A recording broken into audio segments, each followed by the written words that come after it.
जय जिनेन्द्र सभी को।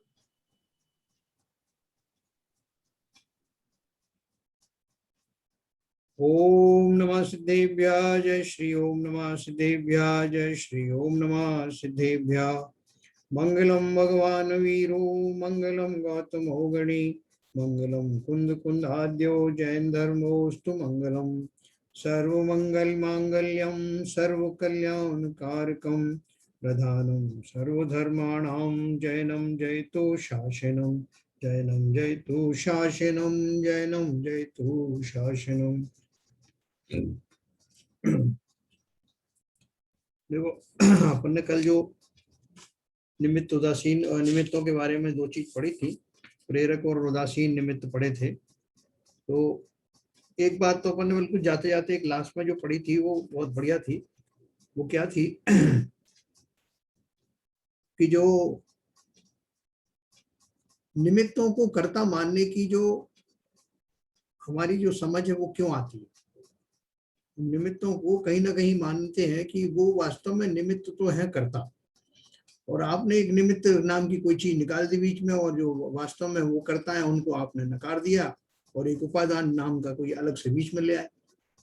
तो वो लोगों को क्यों नहीं समझ में आता, उसका कारण है। तो उन्होंने लिखा है, मैं कल वाला टॉपिक दो लाइन में फिर से रिपीट करता हूँ। अपन ने ये पढ़ा था कि निमित्त का कोई भी निषेध नहीं कर रहा है, निमित्त के कर्तृत्व का निषेध किया जा रहा है कि निमित्त करता है ये माना नहीं जा रहा है।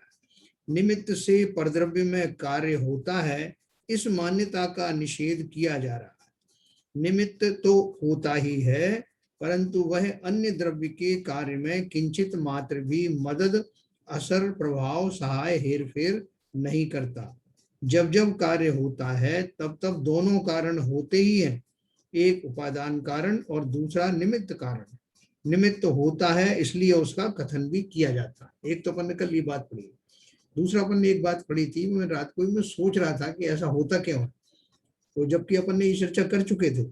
क्या था कि कार्य तो हमारे ख्याल में आता है क्योंकि वह व्यक्त है। जब भी कोई कार्य घटित होता है सबको पता लग जाता है ये कार्य हुआ, उजागर हो जाता है।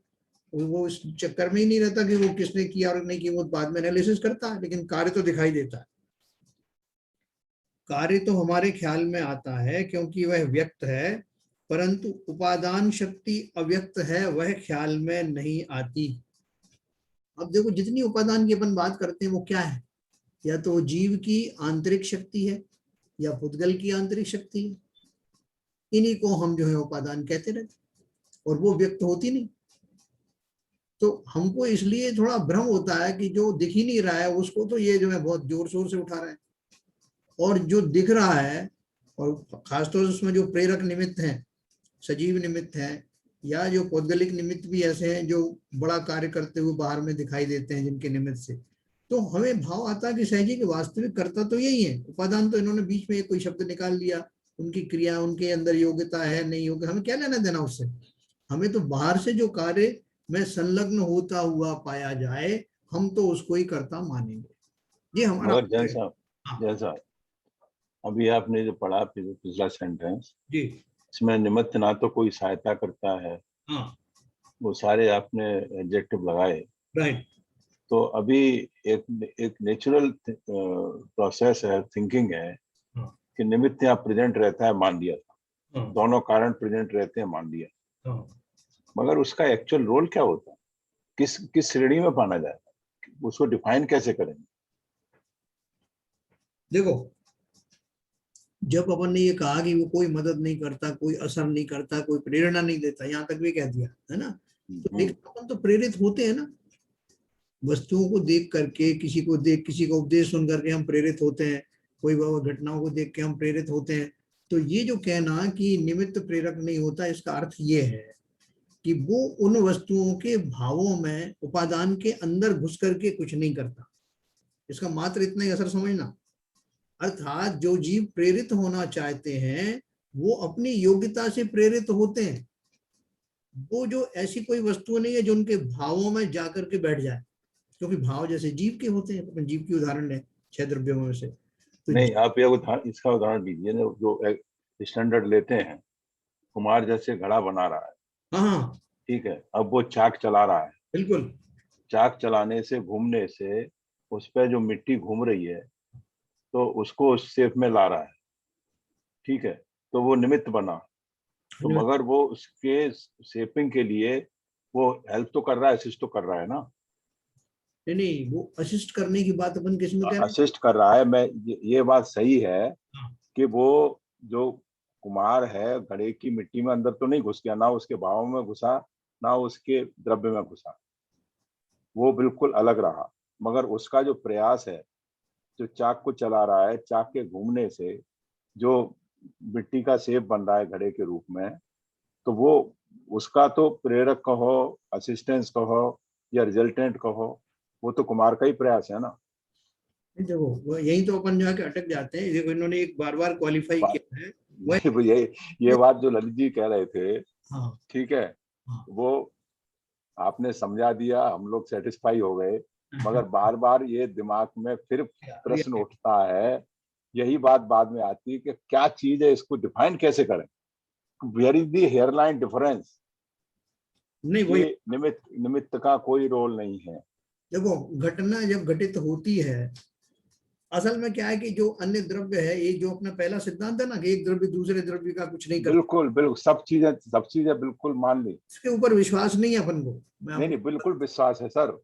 हम विश्वास तो ये जानने की कोशिश कर रहे हैं, हमें पूरा विश्वास है और ये मान गए इस बात को, सत्य है, परम सत्य है कि एक जीव दूसरे जीव का कुछ नहीं कर सकता, ना करता है, ना कर पाएगा। नहीं, जीव नहीं, जीव ही नहीं, एक बस द्रव्य दूसरे द्रव्य। एक द्रव्य अच्छा अच्छा दूसरे सर, द्रव्य का एक कुछ नहीं कर पाए। एक दूसरा एग्जाम्पल जो आपने बात की उसके लिए एक एग्जाम्पल मैं कोट करना चाहूंगा। हाँ जैसे मान लीजिए एक स्टूडेंट है और उसको वो ट्यूशन कोचिंग कर पढ़ रहा है, उसका टीचर निमित्त है उसके लिए।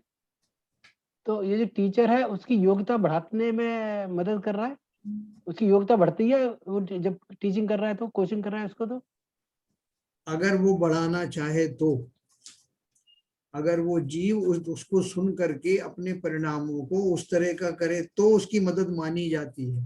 हाँ, तभी तो निमित्त माना जाता है ना सर एक्चुअली। उसी को कहते हैं। तो नहीं नहीं, इसलिए निमित्त तो हमने मान लिया कि वो उसके भाव भी बन गए कि हाँ उसकी टीचर की बात को मान रहा है, टीचिंग गाइडेंस ले रहा है, और उसके भाव भी अपनी योग्यता को बढ़ाने के बन गए। हाँ अब वो टीचर ने जो पढ़ाया उससे उसकी योग्यता बढ़ी, तो हाँ। क्या उसने मदद नहीं की, उसको सहायक नहीं हुआ क्या वो निमित्त? देखो ये अपने कहने, सहायक कहने में उसका जो अंतर का भाव समझो। सहायक कहने का अर्थ है कि जो दूसरे द्रव्य की जो उपादान शक्ति है, उस उपादान शक्ति में इसने घुस करके कुछ नहीं किया। तो घुसेगा क्या मतलब सर, कोई अंदर जब वो अरूपी चीज है तो घुसेगा कहाँ पे? भाई जो अभी जैसे अपन बात करते हैं कि जो मिट्टी से घड़ा बना, चाहे मिट्टी का शेप की अपन बात करें कि वो शेप में वो आया, तो कुम्हार ने उसको शेप दिया है ना। अगर बगैर बगैर घुसे ही वो ठीक कर ले रहा है तो घुसे की जरूरत क्या है उसको? है, जब वो बगैर घुसे ही ठीक कर ले रहा है, उसको घड़ी की शेप दे रहा है, तो घुसे की उसे जरूरत ही नहीं है। अगर मिट्टी जो है वो है योग्यता नहीं होती, पत्थर को आप ऐसा शेप दे सकते हो क्या जैसे घड़े का? That is only the airline difference sir, पत्थर को दैट आप इज शेप ओनली दे सकते हो क्या? दैट इज सर ओनली नहीं, अयोग्य व्यक्ति पत्थर को शेप देना की कोशिश करेगा, है। योग्य व्यक्ति पत्थर को घड़ी की शेप नहीं देगा। हाँ क्यों नहीं देगा? क्योंकि उसे मालूम है कि योग्यता हाँ, नहीं योग्य व्यक्ति है वो पत्थर को चूज नहीं करेगा घड़े बनाने के लिए। है। या तो इसलिए तो नहीं करेगा कि उसको मालूम है कि पत्थर में घड़े जैसी, मिट्टी जैसी योग्यता नहीं है। हाँ, उपादान है शक्ति ना? नहीं है भाई। तो चाहे एक कुमार की जगह 50 कुमार बिठा दो, क्या वो पत्थर से वो शेप दे पाएगा? नहीं नहीं, प्रश्न ही नहीं गलत है ना आपका सर। प्रश्न कहाँ गलत है? और क्या, आप पत्थर को घड़े बनाने की बात कैसे कर सकते हैं? अरे तो वो उपादान शक्ति उसी को कहते हैं। योग्यता मिट्टी नहीं, में है, पत्थर में नहीं है। नहीं नहीं, तो वो ठीक चिकनी है, मिट्टी चिकनी मिट्टी के अलावा दूसरी मिट्टी होगी तो भी नहीं बनेगा। वो भी नहीं वो जो बने। आदमी जो कुम्हार है वो योग्य वस्तु को ही लेगा ना, वो जो द्रव्य है हाँ, वो द्रव्य घड़े का रूप ले सकता है, उसी को सेलेक्ट कर रहा है ना, वो तो जो पत्थर को सेलेक्ट योग्यता नहीं आप कह करेगा। रहे हो ना, योग्य द्रव्य इसको सिलेक्ट करेगा, उस योग्यता को ही तो उपादान शक्ति कह रहे हैं। हाँ, तो जो एक्चुअली योग्यता, उपादान तो हर एक चीज में है सर एक्चुअली, निमित्त में भी अगर योग्यता है तभी वो निमित्त है। अरे अदरवाइज योग्यता के जो जीव है, या तो उद्गल हो या जीव हो, जब तक योग्यता नहीं है तब तक वो निमित्त भी नहीं हो सकता है। देखो दोनों तरह की योग्यता है। निमित्त बनने की योग्यता अपनी जगह पर है और उपादान बनने की योग्यता अपनी जगह पर है। आपने जैसे बिल्कुल सही कहा, निमित्त भी वही बनेगा जो उस घटना के योग्य होगा। यस, ये तो पक्की बात है। अभी देखो उपादान शक्ति की जो अपन बात करते हैं, उपादान शक्ति की बात ये है, यहाँ तो अपन ने एक जीवंत है और दूसरा जो है वो जड़ है। जैसे घड़े का उसका अपन उदाहरण देते हैं, मोक्ष से जाके वहां पे जाके आराम करना है। अब ये तो साधन है शरीर भाई, इसका तो ट्रेन है भाई, चलो इसका उपयोग इतना करो तब जाके। सुशीला जी आपके यहाँ कुछ चल रहा है? सही चीज उपयोग क्या चल जाता है इनका? इनका रोज होता है नाटक। जैन साहब कुछ मैं बोलना चाहता था इसमें। हाँ बोले, बोलिए। अभी जैसे बोलते हैं कि जैसे यदि टीचर निमित्त है तो वो 50 स्टूडेंट को पढ़ाता है, तो 50 में से 1-2 ही स्टूडेंट ही बहुत आगे जाके बहुत अच्छी पढ़ाई कर पाते हैं, बाकी सब ऐसे रह जाते हैं। तो यदि निमित्त ही इतना ताकतवर है कि निमित्त के बगैर कुछ नहीं हो सकता, तो फिर सारे 50 की 50 पढ़ जाने चाहिए थे, सबको प्रकांड विद्वान बन जाना चाहिए। नहीं ऐसा नहीं सर, एक्चुअली इसमें क्या, जब आप 5 समवाय की बात करते हैं तो आपको इसमें एक चीज को जवाब, अभी जब बात करें तो केवल निमित्त को लेके बात कर रहे हैं आप केवल, बाकी जो समवाय है उनकी भी उपस्थिति को आपको कंसीडर करना पड़ेगा ना। नहीं तो आप क्या कहना चाहते हो, निमित्तों से कार्य होता है? नहीं, मेरा सब मानना ये है कि निमित्त से हम कार्य होना नहीं मानते हैं, क्योंकि अगर ऐसा मानने लगेंगे तो जीव को बहुत अभिमान हो जाएगा कि मैंने ये किया, और वो अहंकारी होके अपना वो जो है उत्थान अपना शुद्ध या उसका जीव का जो स्वभाव है उसमें नहीं जा पाएगा। इसलिए ये कथन हमारे जैन शास्त्र में लिया है, मेरा संभव ऐसा कंक्लूजन है। देखो ऐसा है, अदरवाइज कर्ता तो निमित्त ही है, लेकिन अगर कर्ता मान लेंगे तो ये बहुत इसका नेगेटिव इफेक्ट आएगा जीव में। नहीं, देखिए मैं फिर कहना चाहूंगा, मुझे जो अंतर समझ में आता है, ये तो निश्चित बात है, निमित्त कर्ता तो हो नहीं सकता, क्योंकि कर्ता तो उपादान, जिसकी उपादान शक्ति है, उसकी योग्यता है, वही रहेगा। अब जो बात योग्यता है तो खुद बन क्यों नहीं जाता, योग्यता नहीं है पूरी तरह। नहीं, देखिए उसके लिए पूरी उसके तरह लिए वही योग्यता तो, नहीं है, नहीं तो खुद बन जाता वो अपने आप ही। देखिए वो तो देखिए, जब आप स्वाध्याय कर रहे हैं तो आपका ज्ञान उगड़ा हुआ नहीं है, स्वाध्याय करने से ही उगड़ेगा ना। आपकी आत्मा में तो शक्ति है, आत्मा तो शुद्ध है, पवित्र है, मगर वो ज्ञानावरणी कर्म और दर्शनावरणी कर्म से ढकी हुई है। ना तो श्रद्धान है हमारा, हम मिथ्यात्व में भरे हुए हैं, ना ज्ञान है हमारा। तो अब जब ज्ञान का उघाड़ होगा तो आपकी आत्मा का ही कुछ होगा, निमित्त का तो नहीं होगा। पहली बात तो ये। दूसरी बात जो जैन साहब ने कही है, अब जो मुझे समझ में आ रही है, मैंने दोनों पक्ष रखे हैं। पहला पक्ष तो मैंने रख दिया, दूसरा पक्ष ये है कि जब निमित्त आता है, निमित्त वहां प्रेजेंट रहता है, तो उसके भाव में वो प्रेरक होके अपग्रेडेशन या मॉडिफिकेशन होता है, जिससे वो कार्य संपन्न होता है। मैं ये कहना चाहूँ। देखो अभी अपने पास में बहुत सारे अभी हमारे अस्त्र शस्त्र आपने देखे नहीं है, ठीक है। इस बात को समझाने के लिए अभी बहुत मसाला अपने पास है। पहली बात तो मैं अभी थोड़ा सा पढ़ के, और हमारे पास में एक सबसे बड़ा जो है हमारी बहन जी है, ठीक है, तो उनसे भी थोड़ा सा जो है अपन सुनेंगे। मैं अभी थोड़ा सा 5 लाइन आपको पढ़ के सुनाऊंगा, उसके बाद में उनसे चर्चा करेंगे, और फिर मैं आगे अपने टॉपिक में इतनी सारी उसमें जो घटनाएं हैं, वो घटनाएं, और फिर उपादान है, उपादान कारण किसे कहते हैं वो स्पेसिफिक है। फिर 6 दृष्ट कारक जो है वो कौन से, जो अपन ने पहले पढ़े थे, वो सारे पढ़ने के बाद में देखो अपने को ऐसा कोई कंपल्सन नहीं है, और ऐसा किसी का कहना भी दुराग्रह है कि हम तुरंत क्यों नहीं समझ पा रहे हैं। अगर ये सब्जेक्ट इतनी आसानी से समझ में आ जाता तो इतनी चीजें क्यों लिखी जाती है ना। इसलिए अगर हमें जो शंकाएं हो रही वो भी स्वाभाविक हैं, नहीं वो अच्छे के लिए हो रही हैं। उससे कंसेप्ट और ज्यादा क्लियर होगा सर। सर एक चीज बोलनी थी, विपुल बोल रहा हूँ सर। एक चीज जितना मुझे समझ में आ रहा है कि जितना, जैसे कि आपने पहले भी बताया, मुझे लग रहा है कि कंफ्यूजन, ये जो घड़े का एग्जांपल है वो बिल्कुल फिट नहीं बैठ रहा हमें समझने के लिए।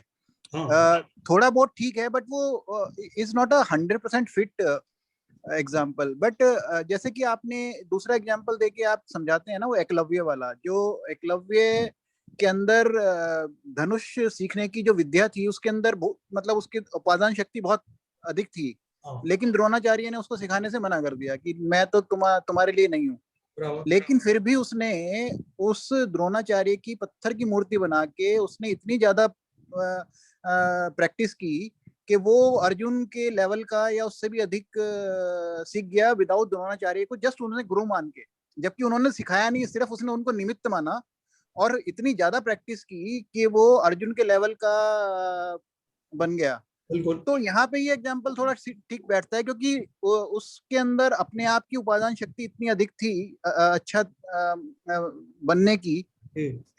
तो फिर भी अगर द्रोणाचार्य ने उसको फिजिकली नहीं भी सिखाया तो भी उसने ये अज्यूम किया कि वो मुझे सिखा रहे हैं, और इतनी ज्यादा अपनी प्रैक्टिस की कि वो तो उसकी उपादान शक्ति काम आई और द्रोणाचार्य का जस्ट प्रेजेंस उसको निमित्त काम आया। देखिए द्रोणाचार्य की मूर्ति में उसका श्रद्धांत बढ़ गया। हाँ नहीं वो तो सही है, नहीं ये सही हाँ। कहा जी आपने। ये उदाहरण जो अपन देते हैं वास्तव में, मैंने कई बार इसके बारे में बताया, वो उसको अगर ललित जी अगर मान जाए तो उसको फिट कर देते हैं आप। नहीं सब जो विपुल जी ने जो बताया ना वो एकदम सही है। जब, और मैं इसको और थोड़ा जनरलाइज करना चाहूंगा, जब आप जीव को लेंगे ना तो वो सब एग्जाम्पल फिट बैठेंगे, क्योंकि जीव में एक तो ये भी है हमारे के हिसाब से कि जीव जो है एक डायनेमिक चीज है जो खुद करता है, मतलब संस्कारी रूप से हम मानते रहे कि करता है एक्चुअली। तो अगर जैसे एकलव्य है तो अगर हम उस एकलव्य के जीव को हम करता मानेंगे और मानने में कोई मतलब संदेह नहीं आएगा। और बाकी जो निमित्त है, मूर्ति निमित्त है, बाकी जो भी स्थितियां हैं काल लब्धि और सब निमित्त है। तो उधर अगर जीव का एग्जाम्पल लेंगे तो सर फिर कोई कंफ्यूजन नहीं आता। जब पुद्गल के जो आप कर्ता बताते हैं ना तो फिर डाउट्स क्रिएट होते हैं। देखो ऐसा है, ये अपनी समझ की बात है वैसे तो, लेकिन अपने क्या बताया है कि जो मुख्य रूप से दो ही ऐसे निमित्त हैं, जीव है और पुद्गल है, जिन्हें निमित्त इसलिए माना जाता है और उनको प्रेरक निमित्त माना जाता है क्योंकि इनमें क्रियावती शक्ति है, पुद्गल में और जीव में, दोनों में। और जीव में एक एडिशनल चीज है, उसमें इच्छा शक्ति ज्ञान भी है, ठीक है। तो इसलिए अपन उन दोनों की बात करते हैं, क्योंकि अगर एक कोई घटित करें, अभी अपने को कर्मों पे घटित करना है, अब समझना बात को। ये सब जो अपन जो प्रयास जो हमारा चल रहा है वो क्यों चल रहा है, क्योंकि जीव इन सिद्धांतों को ना जान पाने के कारण दूसरे मेरा कार्य करते हैं, मैं दूसरों से प्रभावित होता हूँ, मैं कर्मों का कार्य कर सकता हूँ, कर्म मुझे जो है प्रभावित करते हैं, ये सारी जो धारणाएं हमारी बनी है उसको समझने के लिए बेसिकली ये हम सिद्धांत समझ रहे हैं। लेकिन जैसे अभी एकलव्य जी का उदाहरण में बात कई बार दिया है, उनको सही कह रहे हैं विपुल जी, उसको अगर मैं देता तो ये तो जो प्रसिद्ध उदाहरण जो शास्त्रों में दिया है कुम्हार का और मिट्टी का, वो मैं लेके बैठा हुआ, लेकिन ये जो एकलव्य का उदाहरण जो मैं बार बार देता हूँ, ये मुझे भी बहुत अच्छे से उसके ऊपर श्रद्धान हो गया, तो इसलिए मैं उसको देता हूँ। और वो जैसे विपुल जी ने कहा, बहुत अच्छे से कहा, और सारे जो लोगों ने नहीं सुनी वो कहानी, वो इसको उनके हित के लिए फिर से मैं एक बार कह देता हूँ कि जब उसको एक तो उसको निमित्त क्या मिला एकलव्य को कि द्रोणाचार्य ने उसको सिखाने से मना कर दिया, ये भी एक निमित्त था। अब वो उस दिशा में चल पड़ा कि मुझे तो सीखना है, ये सीखने के भाव एकलव्य के अपने भाव थे, है ना। ये भाव भी अपन कह सकते हैं कि उसमें निमित्त बने उस विद्या को सीखने में, और उसमें शक्ति थी ऐसी अंदर में, उसकी योग्यता थी कि वो सीख सकता था, ये उसकी योग्यता या उपादान शक्ति थी। जब उसने ठान लिया कि मुझे द्रोणाचार्य जैसा ही बनना है, तो जैसे व्यवहार में अपन करते ना, जिसे जो बनना है, किसी को कोई एक्टर बनना है तो उस एक्टर की फोटो लगाता है, किसी को कुछ और बनना है तो उस तरह की फोटो लगा करके कामना करता है कि मैं इन जैसा बन जाऊं।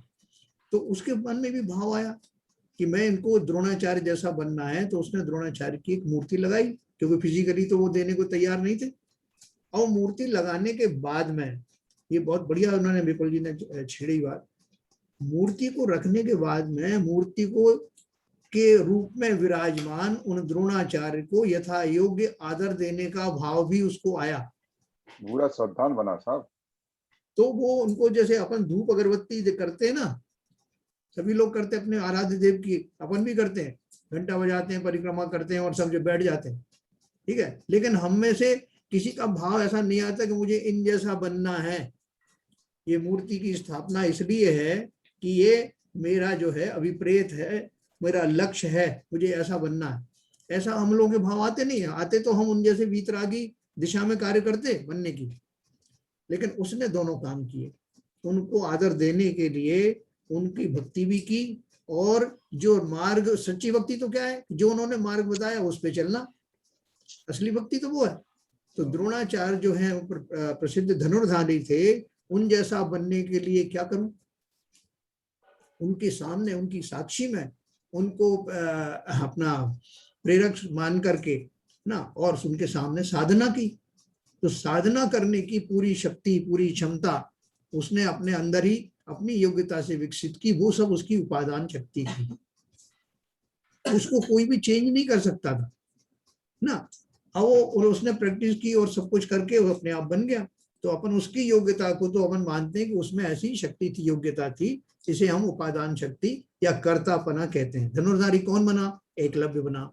किस कारण से बना? अपने भावों की शक्ति के कारण बना, अपने दृढ़ता के कारण बना, अपने संकल्प के कारण बना। और उसमें उनकी मूर्ति का क्या योगदान था? वो एक उदासीन निमित्त था। तो अगर अब कोई भी अपन उस दृष्टांत ले लें, जो दृष्टांत अपन को ज्यादा जमता है, उससे अपन उस चीज की अपन प्रेरणा ले सकते हैं। अब देखो, इसमें एक पैच है कि क्या उस मूर्ति ने उनको प्रेरित किया, एकलव्य को?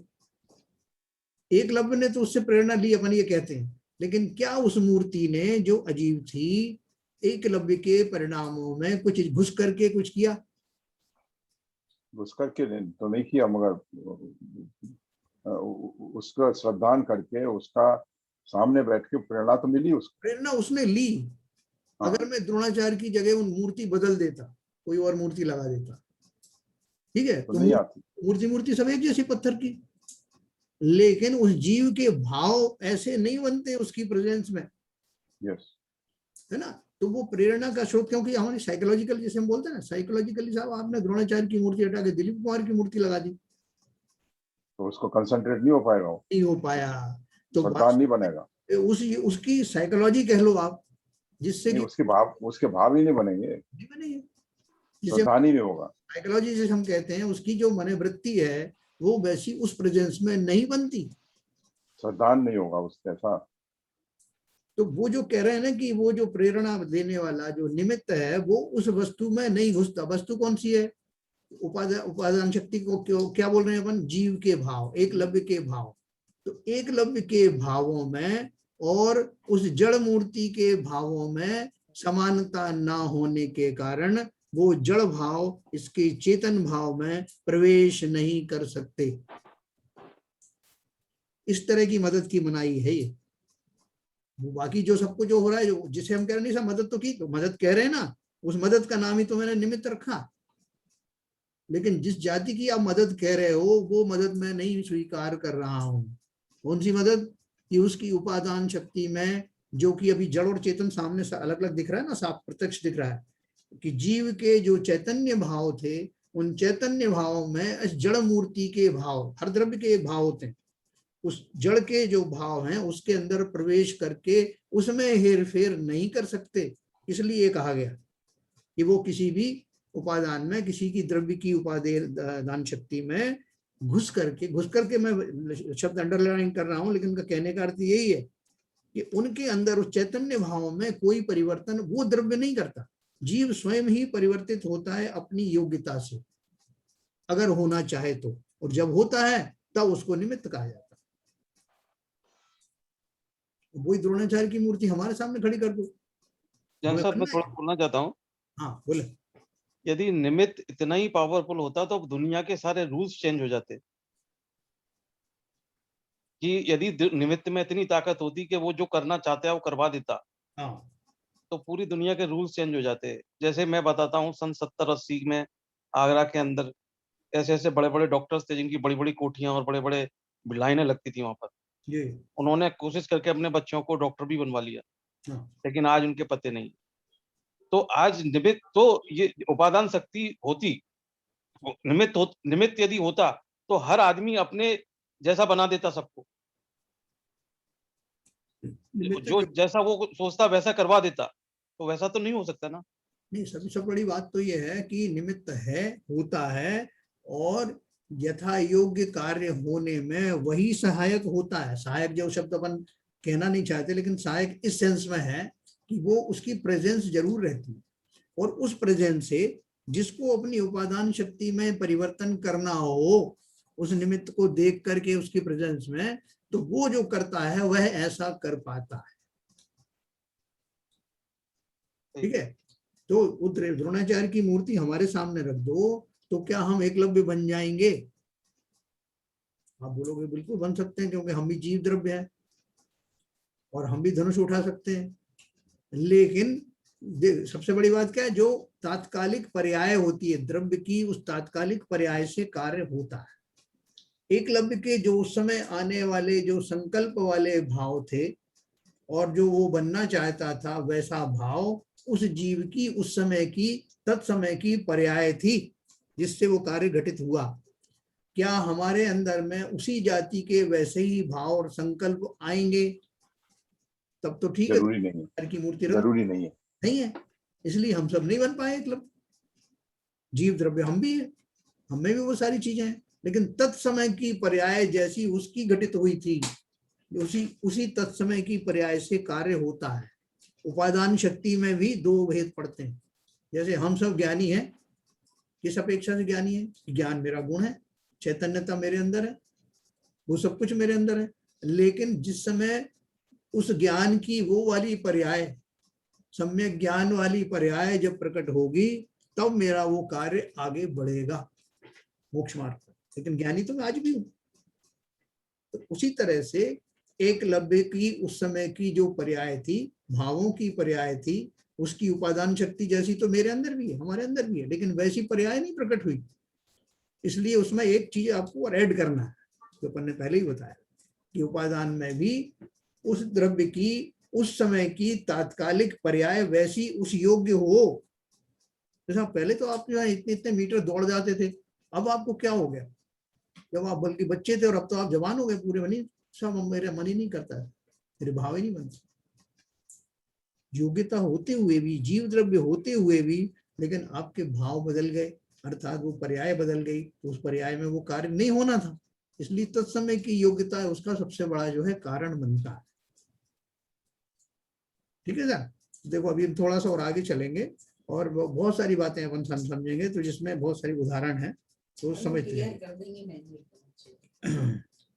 तो देखो मैं 2 लाइन और बताता हूँ। कार्य तो हमारे ख्याल में आता है क्योंकि वह व्यक्त है, परंतु उपादान शक्ति अव्यक्त है। हमें कहाँ दिखती उपादान शक्ति? कि वो एकलव्य के अंदर आप कह रहे हो कि साहब उसके अंदर योग्यताएं होगी, हमें दिखाई तो देती नहीं, वो ख्याल में नहीं आती। निमित्त की उपस्थिति तो ख्याल में आती है, इसलिए निमित्त ने ही कार्य किया, इस तरह का भ्रम उत्पन्न होता है। निमित्तों को स्वीकार ही नहीं करेंगे तो ज्ञान झूठा होगा, और निमित्त से कार्य होता है मानेंगे तो श्रद्धा झूठी होगी। ठीक है? जब तक निमित्त से ही कार्य होता है यह मान्यता रहेगी, तब तक उस जीव की निमित्त अधीन दृष्टि छूटेगी नहीं। हमने अगर ये मान लिया कि निमित्त से कार्य होता है, अभी देखो ये बहुत स्ट्रांग एग्जांपल थी एकलव्य वाली, विपुल जी ने सही बताया। उसमें हम कोई भी, हम में से कोई भी नहीं मानेगा कि वो प्रतिमा रखी इसलिए वो एकलव्य जो है धनुर्धारी बन गया। कोई भी नहीं मानेगा। ये जरूर मानेगा साहब उससे प्रेरणा ली, लेकिन उन प्रतिमा से अगर होना होता कार्य तो हम भी उठा के ले आते घर में, या उस समय जितने लोग उपस्थित थे वो सब एकलव्य बन जाते।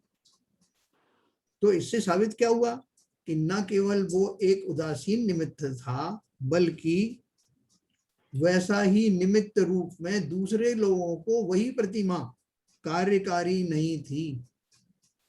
पूरे जो अपना जो कौरवों की पूरी सेना जो है सब जगह घर घर में वो उनकी स्थापना हो जाती। आप करो आप द्रोणाचार्य की मूर्ति, उससे काम हो जाएगा। घर घर में धनुर्धारी पैदा हो जाता। लेकिन ना तो लोगों को विश्वास था, ना ऐसा संकल्प था, ना ऐसी जो है दृढ़ता थी, तो नहीं हुआ। तो जब तक निमित्त से ही कार्य होता है यह मान्यता रहेगी, तब तक उस जीव की निमित्ताधीन दृष्टि छूटेगी नहीं। अपने कार्य के लिए वह अन्य व्यक्ति तथा कर्म की ओर आशा भरी निगाहें लगाकर बैठेगा, पर पदार्थों का महात्म कभी कम नहीं होगा और दृष्टि व ज्ञान कभी स्व की ओर नहीं मुड़ेंगे। अगर मैंने निमित्तों से ही कार्य मान लिया तो भाई साहब बहुत सारे निमित्त मेरे पास है, और वो निमित्त जो हो जाएगा तो हम क्या पराधीन बुद्धि हो जाएंगे ना। जैसे अब ये जो कर्म है, जब ये मेरे ऊपर उपकार करेंगे, जब ये मुझे छोड़ के जाएंगे, तब मेरा कुछ काम होगा। या मैं सम्यक दर्शन प्राप्त करूंगा, प्राप्त हो पाएगा। सिंह की पर्याय में जो चारण रिद्धिधारी मुनियों ने उनको उपदेश दिया था, उनको ही लेके आओ, तब मेरा काम होगा। और मेरा कार्य कोई होने नहीं देता, पड़ोसी मुझसे चिंता जलते हैं, पूरा संसार जो है मेरे खिलाफ खड़ा हुआ है। नहीं तो मैं भी बहुत कुछ काम करता। अगर सब लोग निमित्तों से मान लेते तो संसार में कोई किसी को चैन से नहीं बैठने देता कि भाई साहब मैं सुखी होना चाहता हूँ, इसको मुझ चीर से आया, इसको ही रास्ते से हटा देता हूँ। वो हमें हटाने की सोचता, हम उसे हटाने की सोचते। सब निमित्त रूपी बुद्धि में पड़े रहते कि दूसरे की वजह से कार्य होता है, मेरी वजह से कुछ नहीं होता। दूसरा भी यही सोचता कि इसकी वजह से होता है, काम बिगाड़ने वाला भी यही है। तो देखो संसार में क्या अराजकता फैल जाती। तो पराधीन दृष्टि रखने को छुड़ाने के लिए ही ये सिद्धांत हमको समझाया जा रहा है। और ऐसा नहीं कि समझाने के लिए कि कहा जा रहा है, सिद्धांत है ही ऐसा। भ्रमित तो हम थे, ठीक है ना। तो अभी इसको मैं इससे आगे बढ़ने से पहले बहन जी से भी थोड़ा अपन बोलते हैं, वो भी थोड़ा सा आपको उद्बोधन देंगे, शायद उनके शब्दों से जो है और ज्यादा समझ में आए। बहन जी थोड़ा बताइए। तो भाई साहब कहेंगे जी तो अपनी शास्त्रीय भाषा में नहीं अच्छा लगता है बहन जी, अच्छा लगता है, वो भी जरूरी ना। कैसे शुरू करें इसको, थोड़ा सा अभी हमारी ये चर्चा चलने वाली है। अभी हम नया क्लास में नया शुरू करने वाले हैं स्टोपदेश। उसमें दूसरे नंबर का ही एक श्लोक है। तो उसमें आचार्य कहते हैं वो योग्य उपादान योगेन दृशदः स्वर्णता मता। पहली लाइन है ये श्लोक की। दूसरी फिर आत्मा के संबंध में, पहली में उन्होंने उदाहरण दिया कि योग्य यानी उचित उपादान के मिलने से स्वर्ण पाषाण स्वर्णता को, स्वर्ण पन्ने को प्राप्त हो जाता है ना। ये उन्होंने उदाहरण दिया कि आचार्य की लाइन। अब यहाँ अब हमें ये बात समझ में आ रही क्योंकि हमने निमित्त उपादान समझ लिया है ना। तो ये समझ में आ रही है कि जब स्वर्ण पाषाण है, जो खान में से सोने का पत्थर निकला, उसको जब योग्य निमित्त मिलते हैं तो वो सोने का सोना बन जाता है, जैसे जैसे उसके साधन उसका प्रोसेस होता है। लेकिन यहाँ आचार्य ने निमित्त शब्द यूज नहीं किया, उपादान शब्द यूज किया। योग्य उपादान योगेन, है ना। योग्य उपादान के मिलने पर, यानी उसको जितने निमित्त मिल रहे हैं वो भी अपने में उपादान है। जो निमित्त मिल रहे हैं, जैसे स्वर्ण पत्थर है, वो पाषाण है जो खान में पड़ा है। अब एक पहले उसको मजदूर खान में से निकाल रहा है, तो मजदूर उसका निमित्त है। पत्थर के लिए मजदूर निमित्त है, लेकिन मजदूर के लिए, मजदूर किसके लिए काम कर रहा है? वो पत्थर के लिए काम नहीं कर रहा, वो तो अपने लिए काम कर रहा है, अपनी आजीविका के लिए काम कर रहा है। वो अपने उपादान से कार्य कर रहा है। पत्थर उसका निमित्त है, उस पत्थर के कारण उसको वो रोजगार मिल रहा है। एक दूसरे का निमित्त है ना। गाड़ी से ढोया जा रहा है तो गाड़ी वाला जो ढो रहा है वो अपने लिए ढो रहा है, फैक्ट्री वाला उसका प्रोसेस कर रहा है तो वो अपने लिए कर रहा है। और पत्थर अपनी योग्यता से, क्योंकि उस पत्थर में से सोना निकलने की योग्यता है, वो अपनी अपनी योग्यता से परिवर्तन कर रहा है। उनके वो अपने अपने से काम कर रहे हैं, वो अपने अपने से काम कर रहे हैं। तो इसमें एक हम शब्द यूज करते हैं सहकारी कारण। निमित्त के लिए हम सहकारी कारण कहते हैं। तो सहकारी का मतलब क्या होता है?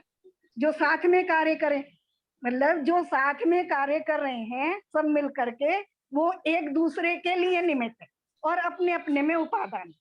बस पूरे की तो डेफिनेशन ये है पूरी की। अब इसको सब जगह आप अपने हिसाब से लगा सकते हैं, चाहे वो कुम्हार और घड़े में लगा लें। कुम्हार कार्य कर रहा है तो अपने लिए कार्य कर रहा है, घड़ा जो मिट्टी है वो अपने आप से परिवर्तित हो रही है। दोनों एक समय में कार्य कर रहे हैं। चाक अपने समय में अपनी योग्यता से कार्य कर रहा है, कुम्हार अपने समय में अपनी योग्यता से कार्य कर रहा है, मिट्टी अपने में अपनी योग्यता से काम कर रही है। सब अपने अपने लिए अपनी अपनी योग्यता से कार्य कर रहे हैं, लेकिन वो साथ में कार्य कर रहे हैं तो वो सब एक दूसरे के लिए निमित्त है और अपने अपने में सब उपादान है। बाकी फिर अगर इतने से समझ में आता है तो ठीक है, नहीं तो वो लंबी चर्चा है। अगर आप विचार करोगे तो आपको क्लियर हो जाएगी ये चीज। नहीं, लंबी चर्चा तो अपन अभी बहुत करने वाले हैं जी। चल ही रही है आपकी, तो मैं मुझे नहीं समझ में आ रहा और मैं कैसे समझाऊं। जैसे मुझे तो ऐसे ही नहीं नहीं, समझ आपने बहुत एक सही रास्ते पे लेके आई बहन जी, ऐसी बात। ये सहकारी निमित्त को थोड़ा सा और बताइए एक बार। सहकारी, हम सहकारी शब्द यूज करते हैं ना, सहकारी शब्द किसके लिए यूज करते हैं? कोऑपरेटिव सोसाइटी होती है, सहकारी सोसाइटी। उसका मतलब क्या है? जो साथ में कार्य करें, एक दूसरे की मदद करते हैं, कोऑपरेट करते हैं। हाँ, सहकारी का मतलब है, शब्द का मतलब ये साथ में कार्य करना है ना। तो और फिर योग्य लगा दिया उसमें, मतलब उन सब की अपनी योग्यता से जो भी कार्य घटना घटित हो रही है, जो भी कार्य हो रहा है, चाहे वो हमारे लिए, चाहे हमें लग रहा है कि वो पॉजिटिव है या नेगेटिव है, जो भी कार्य हो रहा है वो, और बहुत सारे सब उसमें जो भी पार्टिसिपेट कर रहे हैं, है ना, वो सहकारी हैं एक दूसरे के, एक दूसरे आपने सही बोला। और अपनी अपनी योग्यता से अपने अपने लिए कार्य कर रहे हैं, वो उपादान है, और एक दूसरे के कार्य में सहकारी हो रहे हैं, उस अपेक्षा से सब एक दूसरे के लिए निमित्त। ये आपने सही बोला कि खदान से वो जो जैसे अभी हम निकाल रहा देखो, है ये हमारी क्लास हो रही है, देखो एक और उदाहरण, जैसे हमारी क्लास हो रही है ना, तो अभी मान लो भाई साहब, हम लोगों के लिए हम सुन रहे हैं, तो भाई साहब हमारे लिए निमित्त है ना, और हम उनके लिए निमित्त है। अगर सुनने वाले हो ही नहीं तो वो किसको सुनाएंगे फिर, है ना। तो हम अपनी योग्यता से सुनने और समझने का काम कर रहे हैं, वो अपनी योग्यता से अपने में सुनाने और समझाने का काम कर रहे हैं। दोनों एक साथ कार्य कर रहे हैं तब क्लास चल रही है, अगर दोनों काम नहीं करें तो क्लास होगी क्या? नहीं, आपने सही बोला। जैसे मजदूर का एग्जांपल दिया, मजदूर अपनी योग्यता से अपने लिए कार्य कर रहा है, ठीक है, तो अगर उस काम में दोनों हैं तभी कार्य हो रहा है, और दोनों एक दूसरे के सहकारी हैं, और दोनों एक दूसरे के लिए निमित्त। वो तो सब सारी घटनाओं में ऐसे ही है। पूरा जो प्रोसेस है वो सब जगह आत्मा और कर्म के साथ भी ऐसे ही लगता है, क्योंकि इसी दोहे की जो दूसरी लाइन है ना, फिर वो ऐसे ही है, सुद्रव्यादि स्वादि संपत्ता आत्मनो आत्मता गता, मतलब सुद्रव्य सुचेत सुकाल सुयोग भाव के मिलने से जो आत्मा है वो स्वात्मा पने को प्राप्त हो जाती है। तो उसी तरह तो वहां द्रव्य क्षेत्र काल भाव के हिसाब से पूरा का पूरा उसको डिफाइन किया है वहां पे। अभी मैं उसको लूंगी तो यहाँ पूरा विषय बदल जाएगा, तो अभी हम उसकी चर्चा नहीं कर रहे। तो इसी से अब भाई साहब को समझ में आ गया, वो आपको क्लियर कर देंगे अब सारी चीजें कैसे क्लियर करनी जहाँ आपको कंफ्यूजन होगा वो क्लियर कर देंगे अब। मेरे ख्याल से कुछ तो आगे बढ़ा है ना, थोड़ी अपनी समझ और थोड़ी क्लैरिटी बढ़ी ना इसमें। सर मुझे एक बात कहनी थी सर, कि मुझे लग रहा है कि घड़े वाला एग्जांपल ही कंफ्यूजन ज्यादा कर रहा है, ऐसा मेरे को लग रहा है, क्योंकि घड़े वाला जो एग्जांपल है ना सर, वो बिल्कुल अपोजिट है। क्योंकि घड़े वाले केस में घड़ा जो मिट्टी है वो पुद्गल है, और कुम्हार जो है वो जीव है, मतलब एक और असली वाले उसमें जब जीव को अपना कल्याण करना है तो जीव है, और जो निमित्त होंगे वो पुद्गल होंगे।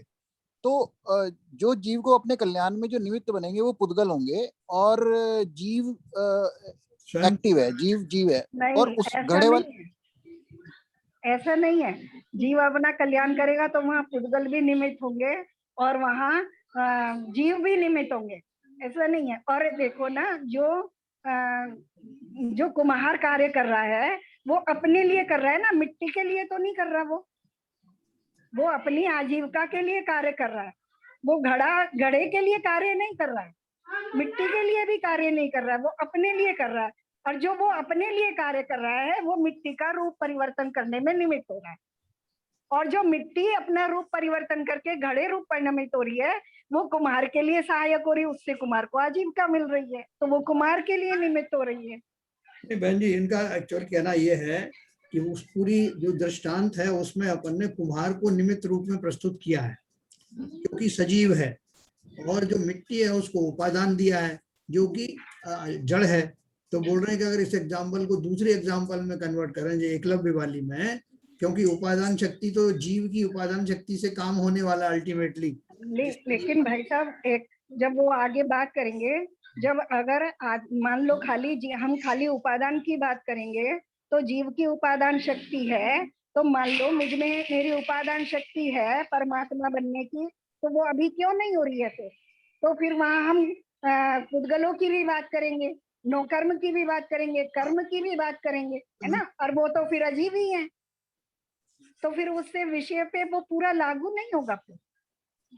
तो वहां हम बात करेंगे कर्म अपनी योग्यता से काम कर रहा है, शरीर नौकर्म अपनी योग्यता से काम कर रहा है, तो हम वहां बात करेंगे कि शरीर जो है वहां उसका वज्र शब्दारा संहनन होना चाहिए, क्योंकि दूसरी लाइन में आचार्य ये बता रहे हैं सुद्रव्यादि, वहां पे सुद्रव्य क्षेत्र सुक्षेत्र सुकाल किस काल में होगा, पंचम काल में मोक्ष नहीं होगा। तो वहां लेकिन वहां उनकी अपनी योग्यता की, और भाव जीव के भाव भी उस योग्य होंगे, तो वहां सभी की बात करेंगे फिर, क्योंकि और सब अपनी अपनी योग्यता से परिणमन करेंगे। तो ये खाली बोल रहे हैं कि पहले अगर जो उस तरह का उदाहरण देता तो समझ गए होते, शायद ये वो ये कहना चाहते हैं विपुल जी कि आप कुम्हार और मिट्टी को हटा लो अगर तो नहीं। हाँ, जिसको जैसे समझ में आ जाए, समझ में आना चाहिए जी, जैसे भी आओ। आरपी हाँ। को भी इसका बड़ा ऑब्जेक्शन था कि आप कुम्हार को इतना जो है वो कम इम्पोर्टेंस क्यों दे रहे हो, मिट्टी को लेकर बैठे हुए हो। नहीं सर, मेरा सिद्धांतन जो है उपादान शक्ति द्रव्य हर द्रव्य में है। हर द्रव्य में परिणमन की योग्यता है, हर द्रव्य प्रति समय परिणमन कर रहा है, और लेकिन जो द्रव्य एक साथ एक कार्य के परिणमन होने में सहायक हो रहे हैं, वहां निमित्त उपादान घटित हो रहा है। बिल्कुल, तो हर द्रव्य में है, हर द्रव्य में है। अपना उदाहरण बदलने से आपको जीव में तो उपादान शक्ति मान लेते हैं आप, बाकी और उपादान शक्ति चलेगा उससे। देखो, अगर कर्मों में मतलब परमाणुओं में कर्म रूप परिवर्तित होने की योग्यता नहीं होती, उपादान शक्ति नहीं होती, तो वो कर्म रूप में कैसे कन्वर्ट होते? आपको न्यूक्लियर रिएक्टर में दुनिया भर की प्रोसेस चलती रहती है, वहां कौन सा आदमी बैठा है अंदर, सब पुद्गली काम करते रहते हैं। अरे अरे अरे अरे आरपी जैन साहब, न्यूक्लियर की बात मत करो। सड़क पे गाड़ी दौड़ती है, उसमें जो भी प्रक्रिया होती है उसमें कौन सा जीव होता है? हाँ एग्जैक्टली, सो पुद्गल काम कर रहे हैं दुनिया भर में। उसमें पुद्गलों में उपादान शक्ति है ना, जो उसमें पेट्रोल है वो गैस बन के उसमें क्रियावती शक्ति है, क्रियावती शक्ति। ऐसा नहीं है, ऐसा नहीं है, उपादान की योग्यता है ना। हाँ, उपादान। आप ये घड़े के एग्जाम्पल को नकार नहीं सकते हैं सर। और जब शास्त्रों में इतना घड़े में कुम्हार को ज्यादा महत्व दे रहे हो, कुम्हार तो अपने लिए काम कर रहा है भैया, ग्रंथों में कुम्हार अपनी जीविका चलाने के लिए काम कर रहा है, कुम्हार को कौन ज्यादा लेके सब ले हो? जो मेन जो मिट्टी का है ना योगदान उपादान शक्ति मिट्टी में, उसे लेके उसे बाबूजी उसी पर तो ऑब्जेक्शन उठ रहा है। हाँ, वही तो कह रहा हूँ, वो तो अपना काम, कुम्हार तो अपने लिए काम कर रहा है भैया। कुम्हार को आप नकार रहे हो, वो जीव है, अपने लिए काम कर रहा है वो तो। उसको मिट्टी को आप इम्पोर्टेंस दे रहे हो। वही बात है। एनीवे, सबके समझ में आया होगा, क्योंकि हर एक द्रव्य में, मैं शुरू से ये बात कर रहा हूँ कि सभी द्रव्यों में, 6 द्रव्यों में अपने अपने कार्य करने की योग्यता पाई जाती है। उसी योग्यता को उसकी उपादान शक्ति कहते हैं, और एक द्रव्य दूसरे द्रव्य का निमित्त बनता है। ऐसी योग्यता भी सभी द्रव्यों में है। कौन द्रव्य किसकी योग्यता के कारण निमित्त अब उसका प्रेरक बन जाए, तो ये दोनों चीजें दोनों में घटित होती हैं। इस सिद्धांत को बहुत अच्छे से अपन समझेंगे। अभी 2-3 अपन दृष्टांत भी देंगे तो आपको ये चीज और क्लियर हो जाएगी। तो अपन ने एक और देखो, सबसे बड़ी बात क्या है कि हमारा लक्ष्य क्या है। हमारा लक्ष्य ना तो कुम्हार की को समझने का, ना मिट्टी समझने का है, ना एकलव्य को समझने का, लेकिन हमारा लक्ष्य है इन सारी घटनाओं से ये जानने का कि जीव स्वयं अपनी योग्यता से ही, तत्कालीन योग्यता से ही कर्मों से बंधा हुआ कहा जाता है, और अपनी ही योग्यता से वैसी योग्य उस समय की पर्याय के कारण उन कर्मों से मुक्त हो जाता है और संसार से निकल जाता है। इसलिए ये सिद्धांत पढ़ा जा रहा है। अगर मैं पराधीन बुद्धि रखूं कि दूसरे द्रव्य मेरे कार्य में रोड़ा बनते हैं, दूसरे द्रव्य मेरे ऊपर असर करते हैं, मुझे प्रभावित करते हैं, और मैं उन्हीं के कारण बंधा हुआ हूं, तो जीव कभी मुक्त होगा नहीं। तो सिद्धांत अगर समझ में नहीं आया तो हम तो अपराधीन बुद्धि से पड़े ही रहेंगे, कुछ पुरुषार्थ होगा ही नहीं। तो वो सिद्धांत घटित करने के लिए, समझाने के लिए, और ना केवल समझाने के लिए बल्कि जो एक्चुअल है, जैसा संसार में या पूरे जो ब्रह्मांड के जो नियम है, विश्व के जो नियम है, वो नियम से हम वाकिफ नहीं हैं। अगर वाकिफ होते तो हम उस तरह की निमित्ताधीन बुद्धि नहीं रखते और कालांतर में हम मुक्त हो गए होते। तो जिन जिन जीवों ने अपने स्वभाव पर दृष्टि रखी, अपने स्वभाव की उपादान शक्ति पर विश्वास रखा, वो सब निकल गए। और हम भी सब निकल जाएंगे जैसे ही ये सिद्धांत हमारे अंदर पूर्ण श्रद्धा के साथ में स्थापित होगा।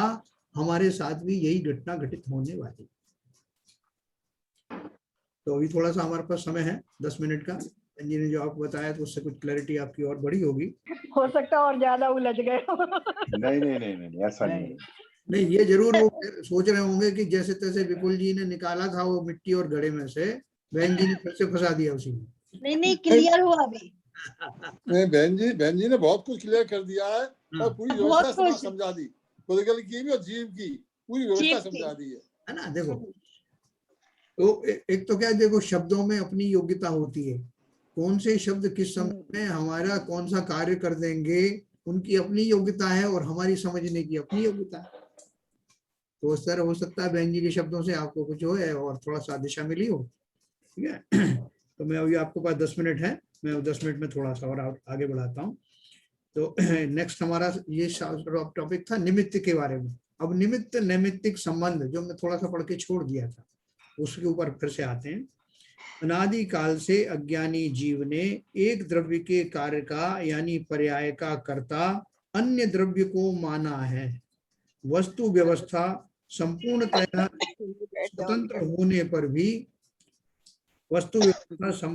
स्वतंत्र होने पर भी मान्यता और ज्ञान में विपरीतता होने से पर द्रव्यों को कर्ता मानकर यह जीव राग द्वेष करता आया है ना। राग द्वेष जीव ने किस लिए किया है? क्योंकि उसको अपनी पूर्ण स्वतंत्रता पर विश्वास नहीं है और पर द्रव्यों को उसने कर्ता माना। तो ये बोल रहे हैं कि वस्तु व्यवस्था तो अपने आप में संपूर्ण तो रहता है, स्वतंत्र ही है, हम माने या ना माने।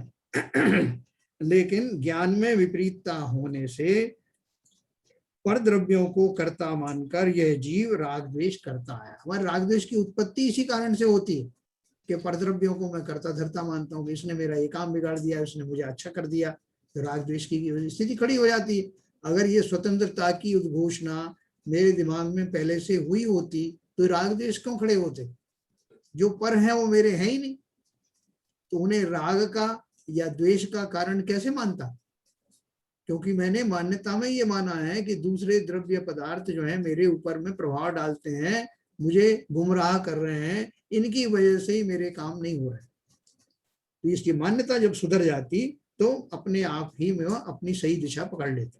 दूसरी बात, जिनागम का अभ्यास करने पर भी समीचीन दृष्टि बिना इस जीव ने अपनी निमित्त अधीन दृष्टि को नहीं छोड़ा। तो अभी अपन ने कितने ग्रंथ पढ़ लिए सामूहिक रूप से, लेकिन फिर भी हमें अभी वो क्लैरिटी नहीं आ रही। तो क्या बोल रहे हैं? जिनागम का अभ्यास करने पर भी समीचीन दृष्टि यानी सही दृष्टि बिना इस जीव ने अपनी निमित्त अधीन दृष्टि को नहीं छोड़ा। निमित्त रूप से तो करता है ना, निमित्त करता तो है ना, ऐसा प्रश्न आता ना आरपीजन साहब।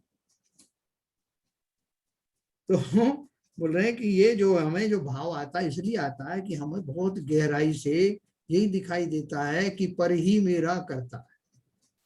हमारी सारी भाषा भी होती, सब उनने मेरा काम बिगाड़ दिया, अच्छा खासा मेरा चल रहा था। घर के लोगों, परिवार के लोग, समाज के लोग, विश्व के लोग हमें या तो राग में बनाते हैं या द्वेष में बनाते हैं, क्योंकि मेरी दृढ़ मान्यता है कि मैं पर से ही संचालित हो रहा हूँ, पर से ही प्रभावित हो रहा हूँ, पर ही मेरा कार्य करते हैं। मैं दूसरे का काम करता हूँ, दूसरे मेरा कार्य करते हैं, मैं भी उनका काम बिगाड़ दूंगा। ये जो भाव है, ये जो हमारी जो कल्पनाएं झूठी होने के कारण वो राग द्वेष मेरे बरकरार हैं और इसलिए मेरा काम हो नहीं रहा। अगर राग द्वेषों को छोड़ना है, देखो कहने में बड़ा आसान है, भाई साहब अपन राग द्वेष छोड़ देंगे ना, अपन समता में चले जाएंगे, सब काम हो जाए। ना तो हमें राग द्वेष का जो है परिभाषा पता है, ना तो उनका जो है स्वरूप पता है, और ना ही हमको समता का स्वरूप पता है। समता एक शब्द नहीं है मात्र कि कह देने से समता आ जाती है। समता जिस शब्द का उसका जब स्वरूप समझेंगे तो उसमें सारी चीजें अपने आप समाहित हो जाएंगी। कि सबसे पहले तो स्वरूप का, स्वा के स्वरूप का ज्ञान हो। स्वा के स्वरूप का ज्ञान होते ही पर से राग और द्वेष बुद्धि हट जाने वाली है। तो इसलिए और तब तदनुसार समता प्रकट होगी ही होगी, इसकी गारंटी है। सारे सिद्धांत एक दूसरे से जुड़े हुए हैं, कोई अलग नहीं। हमको तो अलग अलग खंड खंड करके समझ रहे हैं, लेकिन सारे सिद्धांत एक धारा में, एक माला में पिरोए हुए मोतियों की तरह हैं।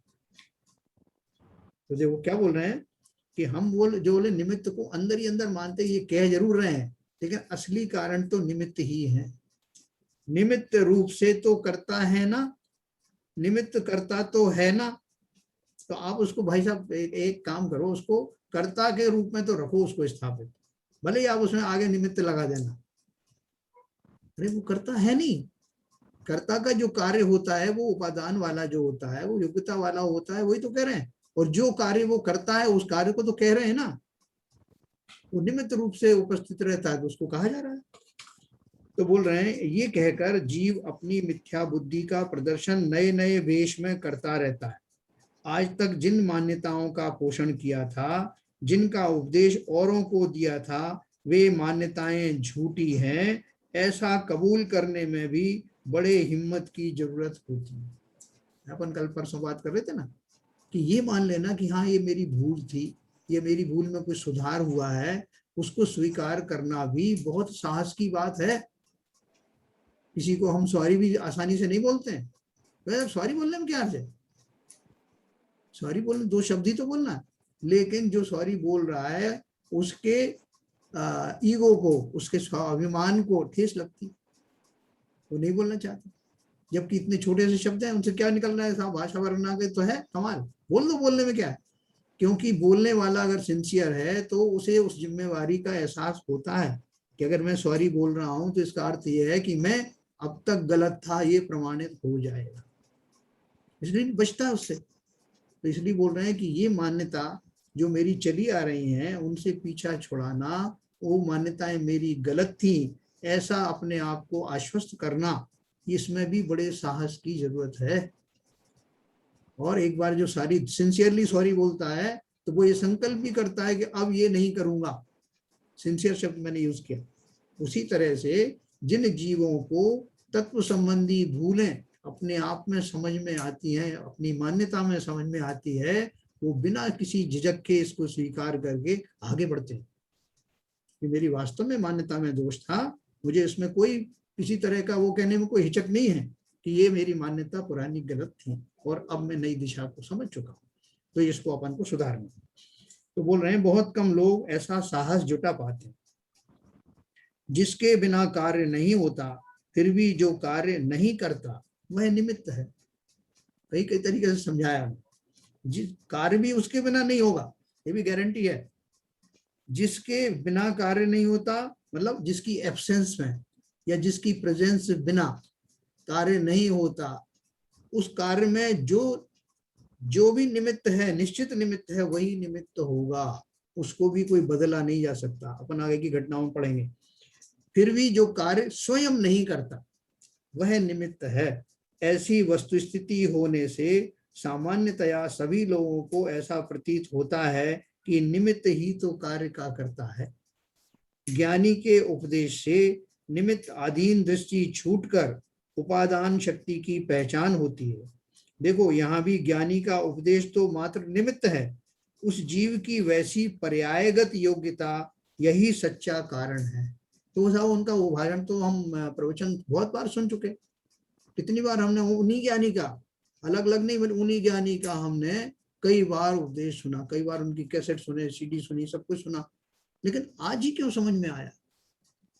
इतने सालों से नहीं आया, तो आज समझ में आया। इसका अर्थ क्या है? निमित्त तो वही था, लेकिन मेरी जो बुद्धि जो निमित्त बनने वाली थी, वो बुद्धि आज की उसकी पर्याय कल वैसी नहीं थी। पर्यायगत योग्यता है ना, मेरी बुद्धि का, मेरे ज्ञान का तत्समय की योग्यता, वो उसमें विशेष रूप से जो है निमित्त बनेगी। तो देखो यहाँ भी ज्ञानी का उपदेश तो मात्र निमित्त है, उस जीव की वैसी पर्यायगत योग्यता यही सच्चा कारण है, और उसकी चर्चा हम भविष्य में करने वाले हैं। तो मैं एक लाइन पढ़ के और फिर अपन समाप्त करेंगे। लिखा है पंडित बनारसी दास जी ने कहा, उपादान निज गुण जहां तहां निमित्त पर होए। इसमें पर कहा है, पर द्रव्य नहीं। सूक्ष्मता से देखने पर दो प्रकार का है, एक परद्रव्य की पर्याय और दूसरा स्वद्रव्य के अन्य गुण की पर्याय। ठीक है, तो इसमें अपन बहुत डिटेल में नहीं जाएंगे, खाली मैं आपको बताऊं, निमित्त ढूंढने से नहीं मिलते थे। वो एक बात और, निमित्त ढूंढने से नहीं मिलते क्योंकि निमित्त नाम का कोई विशिष्ट द्रव्य नहीं है, अन्य द्रव्य की पर्याय है। हमने उस द्रव्य को ढूंढ भी निकाला तो भी उस द्रव्य की विशिष्ट पर्याय लाना हमारे हाथ में नहीं।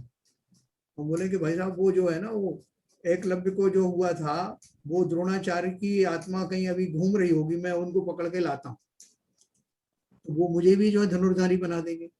या उन वो चारण रिद्धिधारी जो मुनिराज थे, जो कि उस समय आए थे, वैसे उन मुनियों को ढूंढ लाता हूँ, मान लो अभी वो मोक्ष नहीं गए हों, तो उनको ढूंढ लाता हूँ, वो शायद मुझे भी कुछ सुना देंगे, जैसे शेर को सुनाया था।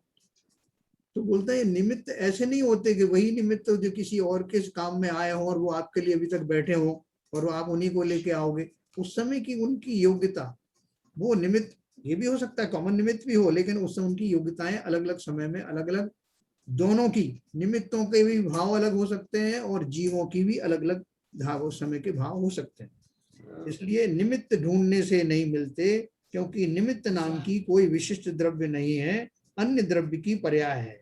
हमने अगर उस द्रव्य को ढूंढ भी निकाला तो भी उस द्रव्य की विशिष्ट पर्याय लाना हमारे हाथ में नहीं। और यह भी तो बात है कि कार्य एक समय का होता है, एक द्रव्य के अनंत गुणों में प्रत्येक समय में स्वयं का एक एक कार्य निरंतर चलता रहता है। तो फिर कौन से गुण के कौन से कार्य का निमित्त हम ढूंढ पाएंगे? जैसे हम अपन दो उदाहरण पढ़ी थी ना, कि उंगली का हिलना और पार्किंसन में आना, और ये शरीर की योग्यता से होता है ना, उनके परमाणुओं की योग्यता से होता है, ये सब अपन पढ़ चुके हैं।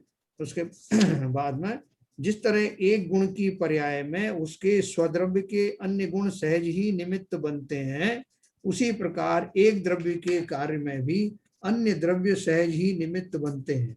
किसी को निमित्त बनाऊं ऐसी इच्छा करने से कोई निमित्त नहीं बन सकता, परंतु जब कार्य होता है तब उस कार्य में विशिष्ट द्रव्य निमित्त हुआ है, ऐसा पाया जाता है। इसमें उन्होंने एक उदाहरण जो दिया है, अगर समय है तो अपन अभी पढ़ें, ये या फिर कल पढ़ेंगे। देखो उदाहरण है, उदाहरण में मैं आपको थोड़ा इसका टाइटल बता देता हूँ। वो जो अपन इसके बारे में पढ़ा था ना, क्या बोलते हैं, आदिनाथ जी के पोता को, मारीच के जीव को, तो मारीच के जीव की घटना इन्होंने इसमें दी है, जैसे मैंने पहले भी बताया था आपको, उसको इन्होंने और थोड़ा अच्छी तरह से बताया। मैं 1 मिनट में आपको बताता हूँ। मारीच वृषभ देव के पुत्र भरत चक्रवर्ती का पुत्र अर्थात उनका पोता था, जिसके दादा साक्षात तीर्थंकर पिता चक्रवर्ती शायक सम्यक दृष्टि थे, भरत जी के पुत्र थे ना वो। उस मारीची ने स्वयं अज्ञान दशा में दिगंबर मुनि दीक्षा अंगीकार की, सर्वोत्कृष्ट सर्वनिमित्त होने पर भी सम्यक दर्शन की प्राप्ति नहीं हुई। उल्टा उसने 363 पाखंडी मतों की स्थापना की, मारीच के जीव ने की थी ना प्राप्त स्थापना की। सम्यक दर्शन का कार्य ही नहीं हुआ, इसलिए उसे सब निमित्त मिले थे, यह कहना भी गलत है। अपन बोलते हैं सम्यक दर्शन क्यों नहीं हुआ?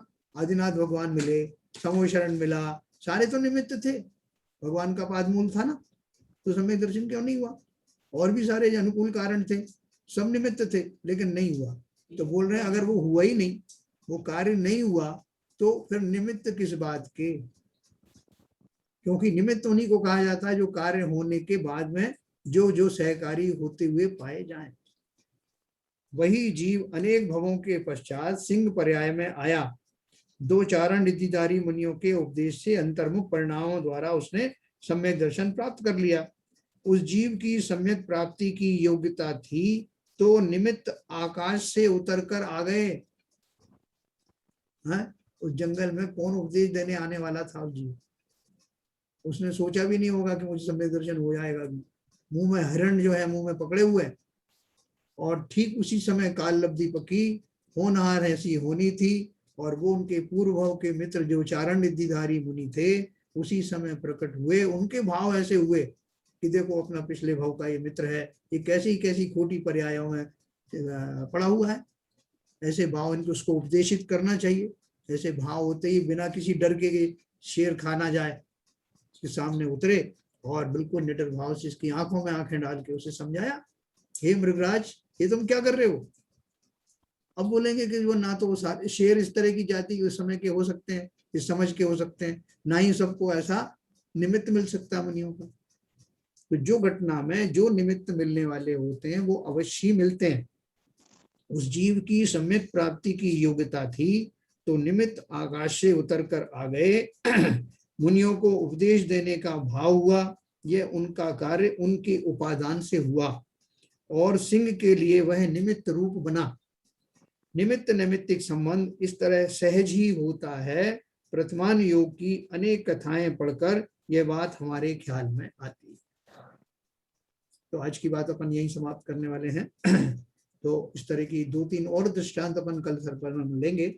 और उपादान कारण का एक विस्तार से एक चैप्टर है, षट कारक के ऊपर भी अपन पढ़ेंगे। जैसे बहन जी ने थोड़ा हिंट दिया था ना कि को मैं ही मेरा कर्ता धर्ता, वो लीजिए ना, कर्ता के जो षटकार होते हैं, कर्ता ने कर्म को करण से संप्रदान के लिए, तो कर्ता का स्वरूप क्या है। हर किसी को अपन कर्ता नहीं बना सकते। उपादान का स्वरूप क्या है ये भी सब अपन डिटेल में पढ़ेंगे। ठीक है, तो अगर आपको तो अच्छा लग रहा है टॉपिक तो अपन कंटिन्यू करेंगे। Yes yes, we have to continue. चलिए जिनवाणी स्तुति करेंगे।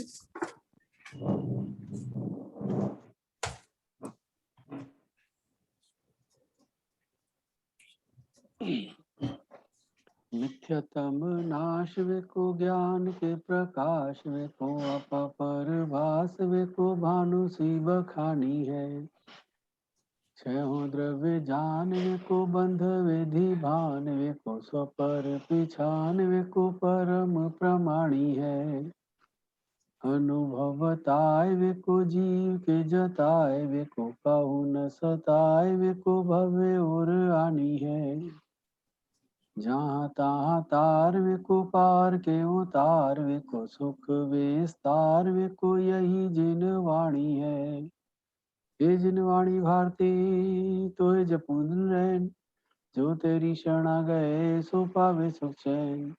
जिन वाणी के ज्ञान से सूझे लोकालोक, सो वाणी मस्तक नमो सदा देते हैं धो, सदा देते हैं धो। जिन वाणी माता की जय।